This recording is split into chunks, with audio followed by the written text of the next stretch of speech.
जिले के cyber crime थाने की पुलिस ने साइबर ठग का भंडाफोड़ किया है। 15,000 के इनामी सहित 10 आरोपियों को जिले के मलागढ़ के पास से गिरफ्तार किया है। इनके कब्जे से कीमती सामान बरामद की गई है। 30 जून को मोतीराम पुत्र गंगा शरण निवासी लाडपुर थाना बीबीनगर ने थाना साइबर क्राइम पर तहरीर दी कि उसके बैंक खाते से अज्ञात व्यक्ति द्वारा क्लोन चेक के माध्यम से 15,39,500 रुपये तथा यूपीआई के माध्यम से 1,08,773 रुपये की ठगी की गई थी।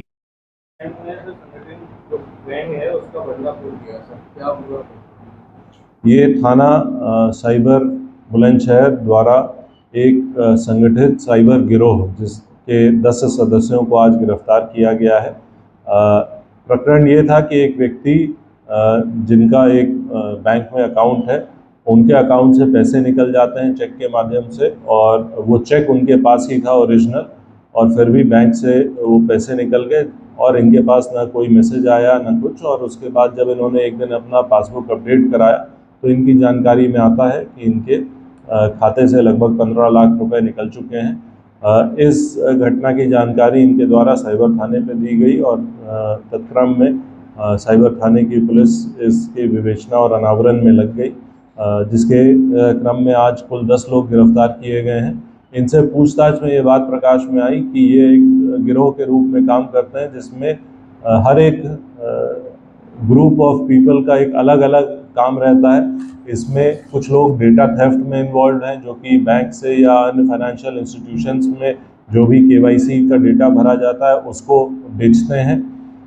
कुछ लोग सर्विस प्रोवाइडर के इन्वॉल्व हैं, जो कि एक व्यक्ति को मृत दिखाते हुए उसके सिम को किसी दूसरे व्यक्ति के नाम पे इशू करवा देते हैं, ताकि जब भी OTP आए या बैंक से कोई रिकन्सिलिएशन मैसेज या कॉल आए तो उसमें वो व्यक्ति अपने आप को ओरिजिनल व्यक्ति के रूप में दर्शाते हुए उस कॉल को वेरीफाई कर सके।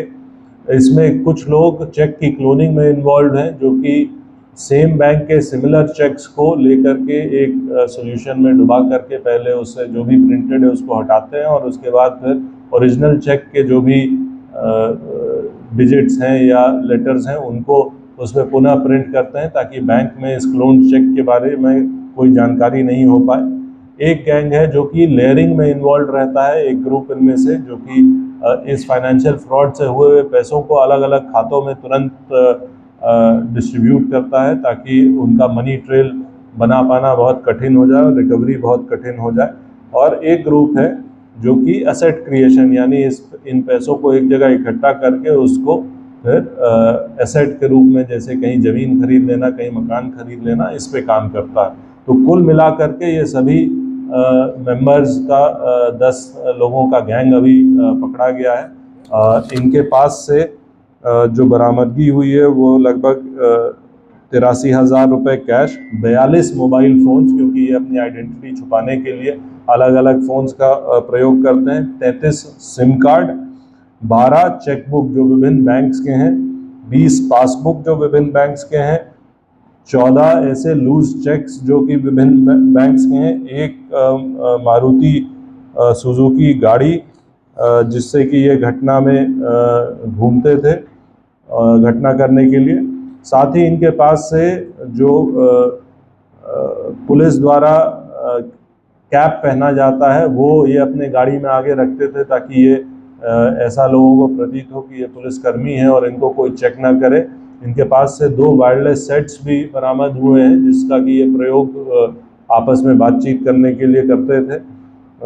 अन्य कुछ इनके पास से पेन ड्राइव और इलेक्ट्रॉनिक इक्विपमेंट्स भी बरामद हुए हैं, जिनकी हम लोग गहनता से जांच कर रहे हैं। इनमें से 2 अभियुक्त ऐसे हैं जो कि जनपद मुजफ्फरनगर से 15-15 हज़ार का इन पर इनाम हो चुका है। एक वर्ष 2021 में इन्होंने ऐसा ही एक फ्रॉड करा था और उस घटना में ये वांछित चल रहे थे और इन पर इनाम हो रखा था। उन दोनों की भी इसमें गिरफ्तारी की गई है। और ये जितने भी लोग हैं, इन सभी ने पूर्व में भी इस तरीके का अपराध करना कबूला है। उन सब के आपराधिक इतिहास की जानकारी हम लोग एकत्रित कर रहे हैं और इन्हें न्यायिक अभिरक्षा में भेजा जा रहा है। कौन से राज्यों में चल रहा था? देखिए, ये मध्य प्रदेश, दिल्ली, उत्तर प्रदेश, हरियाणा, ऐसे कई राज्य हैं जिसमें ये ऑपरेशनल थे। और जो चेकबुक्स मिले हैं, जो पासबुक मिले हैं, उसमें भी विभिन्न राज्यों के लोगों का एड्रेस उसमें लिखा हुआ है। तो इन सब पे बिल्कुल गहनता से हम लोग जांच कर रहे हैं। तो चेक बुक की अमाउंट अगर देखें तो करोड़ों रुपए का इन्होंने कुछ जो पासबुक्स इनके पास से बरामद हुए हैं उसमें जो ट्रांजैक्शन है वो करोड़ के डिनोमिनेशन में प्रदर्शित हो रहा है। इसमें हम लोग संबंधित बैंक से और संबंधित लोगों से संपर्क कर रहे हैं।